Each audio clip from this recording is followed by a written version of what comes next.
نحمدہ و نصلی و نسلم علی رسولہ الکریم۔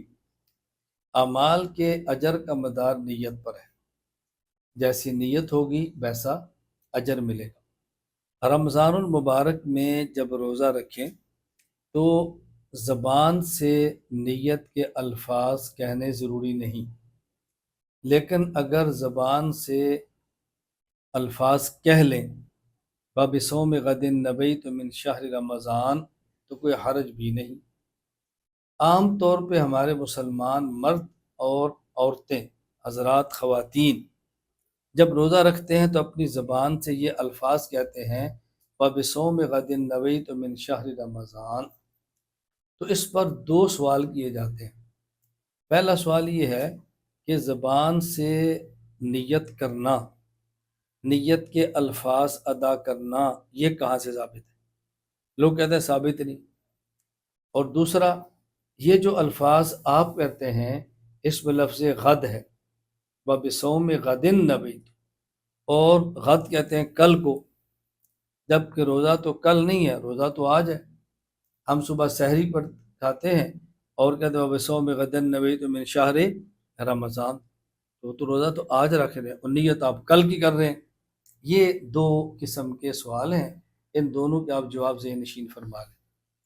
جہاں تک تعلق اس سوال کا ہے کہ زبان سے الفاظ ادا کرنا کہاں سے ثابت ہے، تو زبان سے الفاظ ادا کرنا یہ ثابت ہے رسول اکرم صلی اللہ علیہ وسلم سے، صحابہ کرام رضی اللہ عنہم اجمعین سے، دونوں سے ثابت ہے۔ رسول اکرم صلی اللہ علیہ وسلم سے ثابت ہے، صحیح مسلم حدیث نمبر 1154، ام المومنین امی عائشہ رضی اللہ تعالی عنہ فرماتی ہیں رسول اللہ صلی اللہ علیہ وسلم نے مجھ سے پوچھا ذات یوم، ایک دن، یا عائشہ هل عندکم شیء، اے عائشہ کوئی تمہارے پاس چیز ہے؟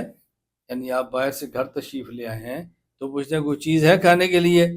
کہتے ہیں کہ میں نے عرض کیا یا رسول اللہ ما عندنا شیء، ہمارے پاس کوئی ایسی چیز تو نہیں ہے جو کھانے کے لیے پیش کریں۔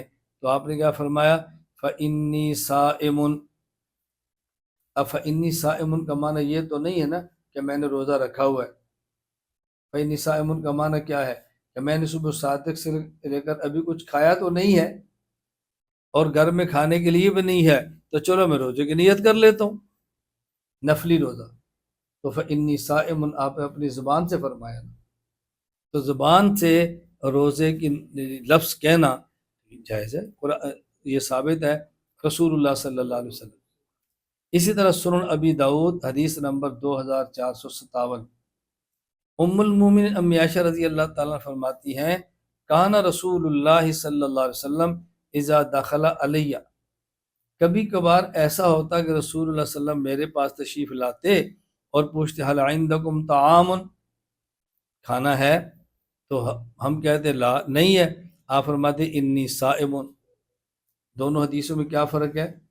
پہلی حدیث میں کہ آپ پوچھتے حل عندکم شیء، اور اس میں حل عندکم طعام، پہلے شے تھا، کھانے کا ذکر نہیں تھا، اس حدیث میں طعام کا لفظ صاف ہے، جس سے معلوم ہوتا ہے کہ نبی پاک صلی اللہ علیہ وسلم کا سوال کھانے کے لیے ہوتا تھا۔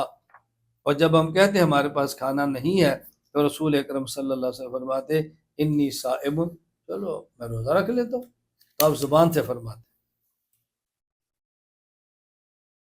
صحابہ کرام سے بھی ثابت ہے، صحیح بخاری باب اذا نوا بالنہار صوما، حضرت امام محمد بن اسماعیل بخاری رحمہ اللہ فرماتے ہیں ام الدرداء رضی اللہ تعالی عنہ فرماتی ہیں کہ ابو الدرداء نے پوچھا عندکم طعام، تمہارے پاس کھانا ہے؟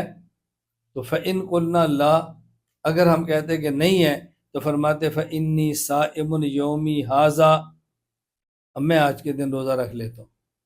ابو الدرداء اکیلے نہیں، فرماتے وفعلہ ابو طلحہ وابو ہریرہ وابن عباس وحذیفہ رضی اللہ تعالیٰ عنہ، یہ عمل حضرت ابو طلحہ کا بھی تھا، ابو ہریرہ کا بھی تھا، ابن عباس کا بھی تھا، حذیفہ کا بھی تھا۔ گویا 5 صحابہ کا عمل بتایا ہے کہ وہ زبان سے فرماتے انی صائم یومی ھذا۔ توجہ رکھیں، لوگ کہیں گے دیکھیں یہ تو انی صائم کہہ رہے ہیں، اور آپ کیا کہہ رہے ہیں وَبِصَوْمِ غَدٍ نَوَيْتُ، ہمارا اشکال ہے کہ نویتو کے لفظ نہیں ہے، اس میں تو صائم یوم ھذا ہے۔ ہم نے کہا چلو امام بخاری سے پوچھ لو کہ امام بخاری نے یہ حدیث کون سا مسئلہ سمجھانے کے لیے فرمائی ہے۔ امام بخاری کا نا ہر محدث کا ہوتا ہے، ایک اوپر عنوان قائم کرتے ہیں پھر نیچے حدیث لکھتے ہیں۔ وہ جو اوپر عنوان ہوتا ہے نا اسے کہتے ہیں ترجمۃ الباب، اسے کہتے ہیں تراجم، یعنی فقہ البخاری فی تراجم ہی، جو ترجمۃ الباب ہوتا ہے نا وہی فقہ ہوتی ہے۔ تو امام بخاری فقہ کا کون سا مسئلہ سمجھانے کے لیے حدیث لائے ہیں؟ تو فرماتے ہیں بابن اذا نوا بالنہار صومن، بابن اذا نوا بالنہار صومن، وہ آدمی جو دن کو روزے کی نیت کرے، اس پر حدیث لائے ہیں انی صائم یومی ھذا۔ تو امام بخاری بتا رہے ہیں نا کہ کوئی بندہ دن کو روزہ رکھے تو وہ انی صائم کہہ سکتا ہے زبان سے یا دل سے؟ دل سے، زبان سے۔ بھئی دل سے ہوتا تو ان نے کیسے سن لیا؟ ان نے تبھی سنا جب زبان سے فرمایا۔ یہی تو ہمارا موقف ہے کہ بھئی اللہ کے نبی اگر زبان سے فرما لیں تو ٹھیک ہے، اگر صحابہ فرما لیں تو ٹھیک ہے، اور آج پیغمبر اور صحابہ کے ماننے والے فرما لیں اہل سنت والجماعت، تو پھر کوئی ٹھیک نہیں ہے۔ اس سے معلوم ہوا کہ جو زبان سے الفاظ نیت کہنے کا قائل نہیں، وہ صحیح بخاری کو یا پڑھتا نہیں ہے یا سمجھتا نہیں ہے یا مانتا نہیں ہے۔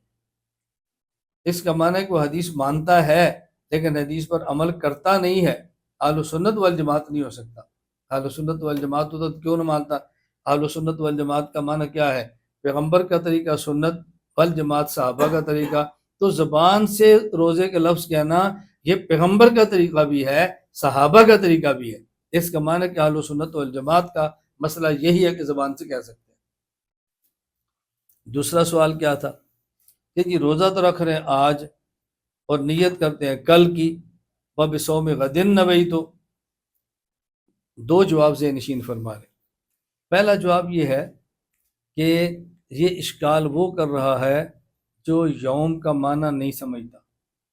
کبھی یوم کا معنی ہوتا ہے دن، آج یا کل یا پرسوں یا گزرا ہوا، یوم کا معنی ہے دن، اور ہوتا ہے غدن۔ اب یہ غدن کا معنی کیا ہے؟ کبھی غدن کا معنی ہوتا ہے خاص کل کا دن، اور کبھی غدن کہتے ہیں آنے والے وقت کو۔ دونوں کو سمجھیں۔ ہم کیا کہتے ہیں؟ کل آنا، ناشتہ اکٹھا کریں گے۔ اب اس کل کا معنی کیا ہے؟ خاص اگلا دن۔ آپ نے مکہ کب جانا ہے؟ کل۔ کل کا کیا معنی ہے؟ آنے والا کل کا دن۔ آپ نے مدینہ کب جانا ہے؟ میں ٹکٹ کرا دوں کل۔ تو کل کا معنی آنے والا اگلا دن۔ اور کبھی کل کا معنی اگلا دن نہیں ہوتا، آنے والا زمانہ۔ کیا کہتے ہیں؟ ہمارے ہاں عرف میں یہاں کل کا لفظ استعمال کرتا ہے، پتہ نہیں کل کس نے مرنا ہے کس نے جینا ہے۔ اب یہاں کل کا معنی اگلا دن نہیں ہوتا، یہ 1 گھنٹے بعد بھی ہوتا ہے۔ کل کس نے مرنا ہے کس نے جینا ہے۔ اب اس کل کا معنی اگلا دن نہیں ہے، اگلا زمانہ ہے۔ تو وَبِصَوْمِ غَدٍ نَوَيْتُ کا معنی یہ ہے کہ میں اگلے وقت میں روزہ رکھ رہا ہوں، اس سے مراد خاص دن نہیں۔ ایک جواب۔ اس پر پہلے عبارتیں دیکھ لیں۔ یہ جو کل کا مخصوص دن ہے اور اگلا ہے، دونوں کے لیے استعمال ہوتا ہے۔ علامہ محمود آلوسی بغدادی رحمہ اللہ تفسیر روح المعانی میں لکھتے ہیں ارسلوا معنا غدن یرتع ویلعب۔ حضرت یوسف کے بھائیوں نے اپنے باپ یعقوب سے کہا آپ یوسف کو ہمارے ساتھ بھیجیں۔ کب بھیجیں؟ کل بھیجیں، تاکہ ہم کھائیں پئیں۔ اور وَهُوَ يُطْلَقُ عَلَى الْيَوْمِ الَّذِي يَلِي يَوْمَكَ وَعَلَى الزَّمَنِ الْمُسْتَقْبَلِ مُطْلَقًا۔ وہ فرماتا ہے کل سے مراد خاص کل کا دن بھی ہے اور کل سے مراد آئندہ زمانہ بھی ہے۔ اسی طرح ہے قرآن کریم میں ماذا تکسب غدا، کوئی نہیں جانتا کل کیا ہوگا۔ کہتے ہیں ای فی زمان المستقبل من خیر او شر، کل میرے ساتھ کیا ہوگا کوئی نہیں جانتا، کل کسی کے ساتھ کیا ہوگا کوئی نہیں جانتا۔ یہ میری گزارش سمجھیے۔ ایک تو غدن کا معنی کیا ہے، دوسری بات یہ ہے کہ اشکال اس لیے پیش آ رہا ہے کہ ہمیں پورا مسئلے کا پتہ نہیں۔ مسئلہ کیا ہے کہ جس شخص نے روزہ رکھنا ہے، مثلا روزہ رکھنا ہے یکم رمضان کا، تو یکم رمضان کب شروع ہوگا؟ جب 29 شعبان یا 30 شعبان کا سورج غروب ہو جائے۔ کبھی 29 شعبان کے بعد روزہ ہوگا رمضان، کبھی 30 کے بعد۔ 29 یا 30 شعبان کا جب سورج غروب ہو جائے، اب آگے یکم رمضان ہے۔ توجہ رکھنا، یکم رمضان ہے، شہر رمضان کا یہ پہلا دن شروع ہو گیا، لیکن اس کا روزہ کب شروع ہوگا؟ اس کا روزہ اب شروع نہیں ہوگا، اس کا روزہ شروع ہوگا جب رات گزرنے کے بعد صبح صادق یعنی فجر کی نماز کا وقت داخل ہو گیا نا، اب روزہ شروع ہے۔ اس سے پہلے پہلے کھاؤ، اس کے بعد نہیں کھا سکتے۔ اس کا مطلب کیا ہے کہ جس نے روزے کی نیت کرنی ہے وہ 29 یا 30 شعبان کا سورج غروب ہونے کے بعد جب آگے یکم رمضان شروع ہو رہا ہے، اس کی نیت کا وقت شروع ہو گیا، نیت کا وقت شروع ہو گیا۔ یہ چاہے تو ابھی نیت کر لے روزے کی اور صبح سحری بھی نہ کھائے، روزہ تب بھی ہو جائے گا، کھانا سنت ہے، کھانا چاہیے۔ اور اگر چاہے تو کوئی بندہ عشاء کی نماز پڑھے اور روزے کی نیت کرے اور سو جائے، اور اٹھے گا سورج نکلنے سے آدھا گھنٹہ پہلے، 15 منٹ پہلے اٹھ کے فجر کی نماز پڑھ لے۔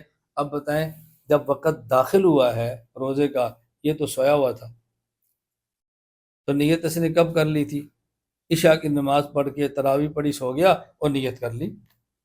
اب میں آپ سے پوچھتا ہوں، اگر ہم کسی دن سورج کے غروب ہونے کے بعد اگلا دن شروع ہو اور پھر یہ کہیں کہ بھئی ہم افطاری آپ کے ساتھ کریں گے، تو کیا لفظ بولتے ہیں؟ کل بھئی آج 29 شعبان کا سورج غروب ہو گیا، ہم نے مغرب کی نماز پڑھی، اب کل روزہ رکھنا ہے نا، کب رکھنا ہے؟ آج کہیں گے یا کل کہیں گے؟ بھئی کل جو روزہ رکھنا ہے نا، تو کل اب افطاری میرے ساتھ کریں۔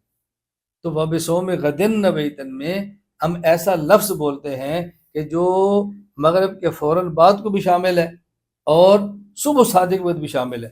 کیوں؟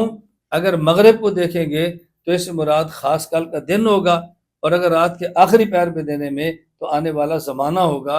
ہم نے ایسا لفظ استعمال کیا ہے جو دونوں کو شامل ہے، پورے وقت کو، خاص سورج غروب ہونے کے فوراً بعد کہہ لیں اور یا اگلا صبح صادق شروع ہونے سے تھوڑی دیر پہلے، اس سے کچھ فرق نہیں پڑتا۔ میری بات آپ کو سمجھ آ رہی ہے؟ تو ایسا لفظ جو دونوں کو شامل ہو نا۔ اب مسئلہ کیا ہے کہ بعض لوگوں کو عربی بھی نہیں آتی اور اپنے زمانے کا عرف اور سوسائٹی کے محاورے بھی نہیں آتے، اور اشکال کس پر ہے؟ امام ابو حنیفہ پر۔ اشکال کس پر ہے؟ فقہائے احناف پر۔ اشکال کس پر ہے؟ انبیاء کے ورثہ علماء کرام پر۔ بھائی میری گزارش ہے کہ کسی بڑے عالم پر اعتراض کرنے سے پہلے مجھ جیسوں کو اپنی علمی سطح کا دیکھ کر فیصلہ کرنا چاہیے۔ بندہ سوال کرتا بھی اچھا لگتا ہے۔